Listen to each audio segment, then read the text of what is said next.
ఆ! ముందుగా అందరికీ, ప్రతి ఒక్కరికి ఉగాది శుభాకాంక్షలు.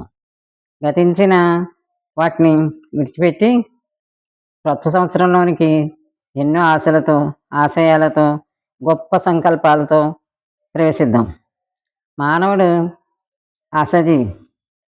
గతంలో ఏమీ ఫలించకపోయినా భవిష్యత్తులో ఫలిస్తుంది అన్న ఆలోచనతో, ఆశలతో, ఉత్సాహంతో, ఆనందంగా ప్రయాణం మొదలుపెడతాం.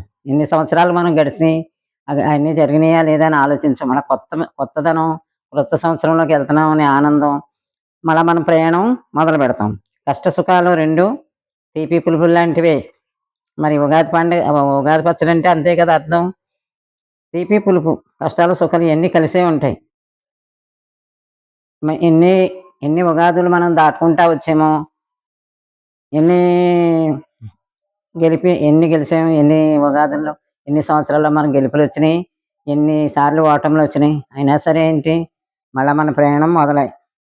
ఈ ఉగాది ఆరంభంలో ముందుకెళ్ళాలన్న ఆశతో, ఆశ ఏం చేస్తది, చిగురులు వేసుకుంటూ ప్రయాణం మళ్ళా మొదలుపెడతాం. ఆశ మానవుల్లో ముందుకు దారి చూపెడుతది. ఆశ లేకపోతే ముందుకెళ్ళలేం. ఎంతోగానో ముందుకు నడిపిస్తుంది. లేకపోతే మానవ చరిత్ర ఇంత విస్తారంగా వ్యాపించదు.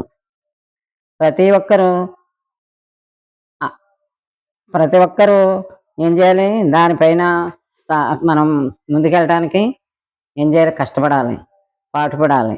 ఊరికే కూర్చుంటే ముందుకెళ్ళిపోదు ఏ పని. మన ప్రయత్నం ఎంతో ఉండాలనమాట. ఆత్మవిశ్వాసం ఉండాలి. గట్టి సంకల్పం చేయాలి. పరాభవాలు అంటున్నారు. ఈ పరాభవ నామ సంవత్సరం అంటున్నారు కదా! పరాభవాలని మిక్కిలి భయపడుతున్నారు. పరాభవాలు భయపడకండి. అభిమానాలు స్వీకరించినట్టుగానే, సత్కారాలు స్వీకరించినట్టుగానే పరాభవాన్ని కూడా స్వీకరించడానికి అలవాటు పడాలి. ఎదుర్కోవాలి. దాన్ని దాటాలంటే ఎదుర్కోవాలి. గౌరవాలు అహంకారాన్ని పెంచుతాయే తప్ప మనల్ని ఎదుర్కొనే శక్తినివ్వవు. గౌరవాలు వచ్చే కొలది మనం అహంకారం పెరుగుతుంది. అపజయాలు ఏమవుతుంది, అపజయాలు వచ్చినాయనుకోండి, మనకి ముందడుగేస్తాయి. మనకు ముందుకెళ్ళే సాహసం దానివల్లే వస్తాయి. అపజయం వల్లే వస్తుంది. మళ్ళా ఇంకో జయం కలగాలి, ముందుకెళ్ళాలి అని ఒక ఆలోచన వస్తది. ఒకే రీతిగా ఎప్పుడూ జరగదు. మానవులకి ఎప్పుడూ ఒకే రీతిగా జరగదు. కష్టాలుంటాయి, సుఖాలుంటాయి. ఇది బొమ్మ బరుసు జీవితమే. అంతే. జీవితాన్ని ఆహ్లాదకరంగా తీసుకోండి. సంతోషంగా జీవించండి. భయపడకుండా జీవించండి. భావాల్లోనే భాగ్యం. దీనికి మనం ఎందుకు దూరం అవ్వాలి? కనీసం మన భావాల్లోనే మంచిగా అనుకుంటూ, మంచి సంకల్పాలతో ఉంటే మంచిగానే ఉంటాయి అన్నీ. ఎప్పుడూ కూడా ఆత్మవిశ్వాసాన్ని కోల్పోకూడదు. మనం సంకల్పాలన్నీ మంచిగా ఉండాలి.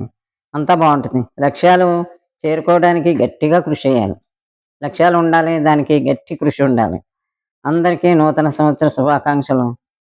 శాంతి కలగాలని, శాంతి స్థాపించబడాలని, అందరూ ఆరోగ్యాలతో, పిల్లలున్నారు వారందరూ చదువు సంధ్యలతో, ప్రతి ఒక్కరూ కూడా చక్కగా మళ్ళీ మంచి రోజులు వస్తాయని ఆశతో, ప్రతి ఒక్కరు సుఖంగా ఉండాలని ఆశిస్తూ, మీ అందరికీ పేరు పేరున ఉగాది శుభాకాంక్షలు. సరే, రేపు కలుసుకుందాం మళ్ళీ.